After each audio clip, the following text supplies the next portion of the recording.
રાજ્યસભાના સાંસદ ગોવિંદ ઢોળકિયાએ કર્યું મતદાન. વેડ રોડ ખાતે આવેલા સ્વામિનારાયણ ગુરુકુળમાં કર્યું મતદાન. લોકોને વધુમાં વધુ મતદાન કરવા માટે અપીલ કરી. લોકોએ મતદાન કરવા માટે સમય ફાળવવો જ જોઈએ.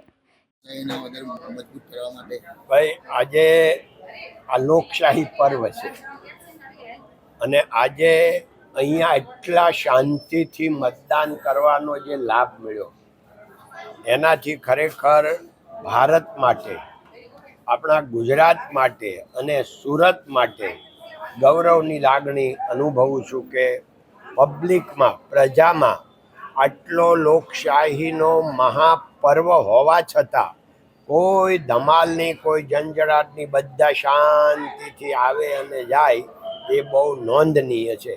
ધન્યવાદ. જય હિન્દ, જય ભારત, નમસ્તે. હા, એમાં એવું છે કે ભાઈ વોટ છે, લોકશાહી પર્વ છે અને આ વોટ છે એ બધાનો લોકશાહીમાં હક છે અને બહુ મોટો હક છે. એટલે આપણા વોટથી આખું આ ભારત ચાલે છે અને આપણું ગુજરાત ચાલે છે, સુરત ચાલે. એટલે બધાએ 5-10 મિનિટ, 15 મિનિટનો ટાઈમ કાઢીને વોટિંગ કરવું જ જોઈએ. ધન્યવાદ. Thank you.